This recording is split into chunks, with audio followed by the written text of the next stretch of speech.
So, what are these 5 things which is why your fitness journey keeps failing, and how do we fix it? Now, many of us are trying to be fit. We are doing all those workouts possible, but somewhere we are not seeing real results. So, why is that? Because I know you must have tried 6 different programs, you must have bought those magical supplements that are out there, and you also must have downloaded every fitness app that ever exists. But still, your body is kind of showing you a middle finger when it comes to seeing no progress. Because you have to understand that the fitness industry is built for your failure and not for your success. So I'm not here to sell you a dream, but I'm just here to wake you up. So let's talk about 5 reasons which you might unknowingly be doing, which is taking you to failure and not helping you succeed in your fitness journey. So if you're someone who's really trying to be fit or maybe get in shape and you're not seeing the results, then I'm here to give you 5 reasons as to why you might not be achieving your goal and you're in that never ending loop of failure. So let's get started. Now, I'm not doing this because I want you to feel bad. I'm doing this because I want you to not make the same mistakes while expecting completely different results. And your fitness journey should be like any other journey. It should be a beautiful one and not really crazy.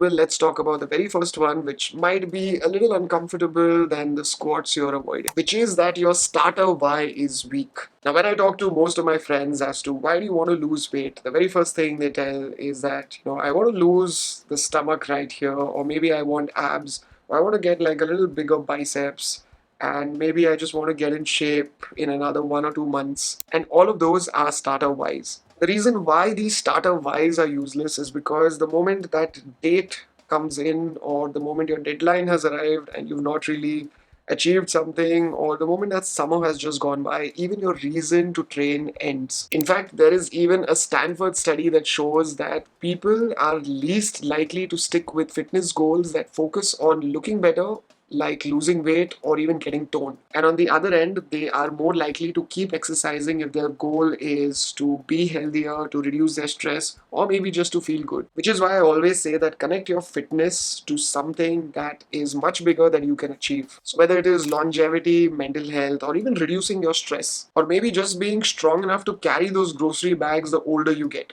Okay, so somewhere if you're nodding your head along and you're like, okay, maybe this makes a little sense, hold on, because the next thing that I'm going to talk about is a silent killer when it comes to your progress. Now, the next reason that most of us are killing our progress is we are playing the willpower and the motivation game. How many of your friends must have told you that, okay, from Monday onwards, I'm going to start going to the gym, or I'm just going to start dieting from tomorrow onwards, and maybe for the next 3 4 months is what I'm going to achieve the body that I want. And from all of them, how many of them have succeeded? The thing is that your willpower is like a phone battery. It runs throughout the day, but by the end of the day, it gets drained and then it completely dies. And the same is with your motivation. You are motivated a lot at first, but then that motivation eventually dies out. And maybe the next day you wake up, you don't really feel as motivated as you were the previous day. And I'm sure that most of us have gone through this because I have myself. And what is really cool is that there is a psychological study which is done in the University of Columbia that says that we take around 35,000 decisions on a daily basis. Now, if your willpower is drained or you're only relying on motivation to go to the gym, do you think that is going to happen, or do you think your brain is going to allow you to go to the gym no matter how drained you are? Well, good luck, because your brain is going to protect you and it's not going to take those hard decisions in a time like that. And you have to understand that every day, maybe after your work, if you come home and you used to just going home and watching Netflix and chilling, and if you've now suddenly added a workout, do you think your brain is going to take you and make you work out? Well, that is not possibly going to happen, because your subconscious is always going to override your conscious mind.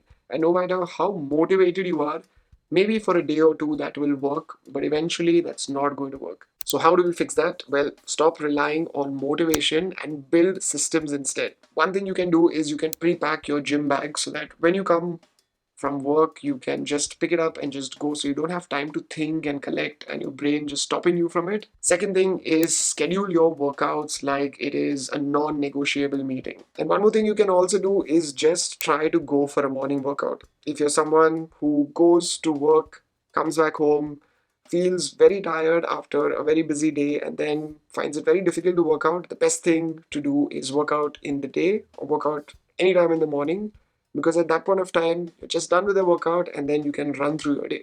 One more thing is you can also keep your workout clothes besides your bed. Let's say if you work out in the morning. And also there's one more concept that I really follow, which is called move before you can think. So when you wake up, you just drag yourself to the gym so that your brain doesn't have time to protect you and tell you that, let's not do it today, let's do tomorrow. So you've already dragged yourself to the gym and now it has no other option but to work out. So put a lot of these systems in place because you have to understand that you're used to a certain way of functioning, and till this becomes a habit, you have to put these systems in place. And after one point of time, the system will work on automation. But let's say that you have a brilliant system.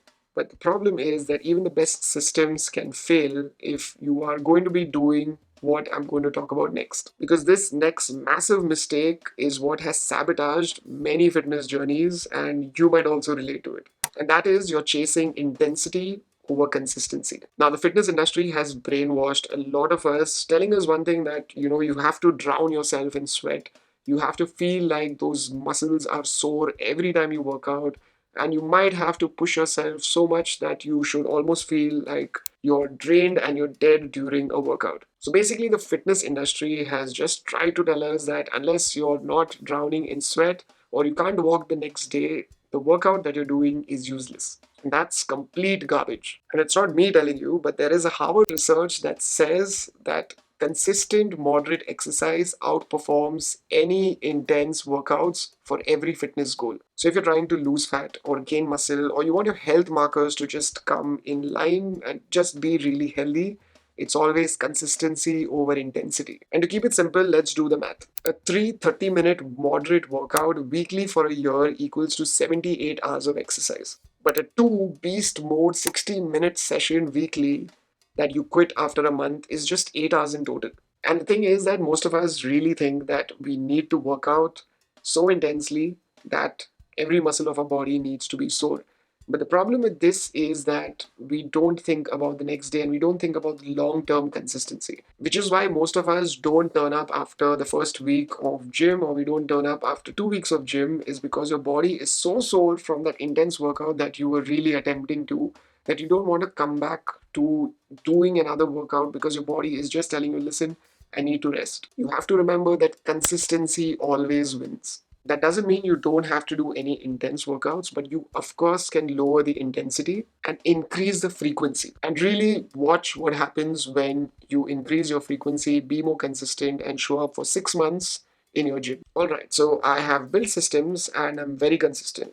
But now, what is the fourth thing that is slowly lurking into my fitness failure? Now, this is probably one of the most important ones, and it is also very difficult to maneuver through this, and that is that you are in a toxic environment. Now, you hear a lot of people tell you that choose your environment very wisely. Now, your environment will always overpower your intentions. Now, that is not my opinion, but that is behavioral science. So, those potato chips or that dessert that is hiding in your fridge and it's always calling to you at 10 p.m. will always win over your willpower or your motivation every time, literally every single time. And even there's a research in MIT that shows that most of the decisions that we take are 95% based on our environment, and most of us don't even realize it. So, how do you fix that? You need to redesign the environment you're in and also choose the people you hang out with. And it's simple. If there's no healthy food in the house, you're not going to eat healthy. If your gym is like 1 hour away or 45 minutes away, you're going to miss a lot of your workouts. Or if you're going out with your friends and they're all drinking and they mock you for the kind of food you're having or the salad that you order, well, your habits are also in danger. And especially when it comes to the people you're surrounded by, everyone will tell you this one thing is that it's okay, you can have it once a while, we don't have it every day. And many a times we give into something like this is because they don't have that goal, but this goal might mean a lot to you. So make sure that your friends also know about your goals or your family also knows about your goals so that they encourage you rather than making you indulge in things that is going to damage your goal.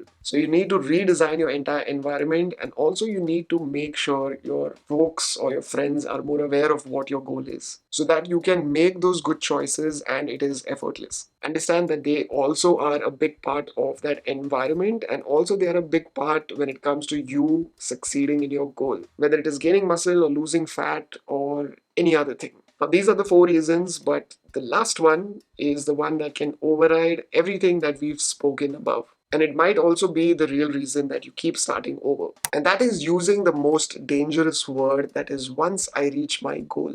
The problem is that most of us are treating fitness as a destination and not a journey. So once I lose 20 kilos, I'll be happy. Or maybe once I get those abs, I'll have more confidence. And once I gain the kind of muscle or the biceps that I want, I'll start eating normally again. If you keep this mindset, you're destined for failure, because most of you have heard this famous saying that fitness is not a destination, but it is a journey. In fact, it is a lifelong practice. And even there is research from the UCLA that says that 31 diet studies have found that 97 people regained all the weight that they lost within 3 years. Why? Because most of them treated this whole journey as a temporary challenge. And what is the fix for something like this? Well, fall in love with the process. More than celebrating any kind of result, celebrate your consistency. Where most people make the biggest mistakes is that they're doing workouts not because they enjoy it, but just because it's been told to them. So find workouts that you actually enjoy. Even when it comes to your nutritional habits, you eat things because it's told to you, not because you enjoy it. And which is why most people give up on their diets, is because they cannot sustain it, because you're not looking at your diet as being more sustainable. So create those nutritional habits which can be maintained for life rather than just for that short temporary period of time. And when it comes to fitness, we think about cardio, we think about strength training, we think about diet, we think about lifestyle choices and habits. Yes, I'm not saying that any of this is wrong, but before all of this even comes in place, it's all about your mindset. It's the kind of mentality you have when it comes to taking you through this journey. Because your mind is what is going to take you through this entire journey of you eating well, you going to the gym, you having great lifestyle choices, but only if you have made up your mind and you have that mental capacity to go through this journey. And if you notice, the common thread in all the 5 points that I've mentioned is all mentality. They are all mindset issues. It's not a knowledge problem because you know what needs to be done, but now you know why you're not doing it or why you're not achieving that fitness goal. So if you stayed long enough to watch the video till here, then I'm going to give you one challenge. Pick out one of the areas that I've mentioned and commit to fixing it this week. And comment below which one are you planning to tackle first. And understand one thing is that your fitness journey is not failing you because you're weak. It's just failing you because you're playing the game but using the wrong playbook. And if you like this video, then do check out this one as well. And until we meet again next, don't stress and be awesome. Rocher that.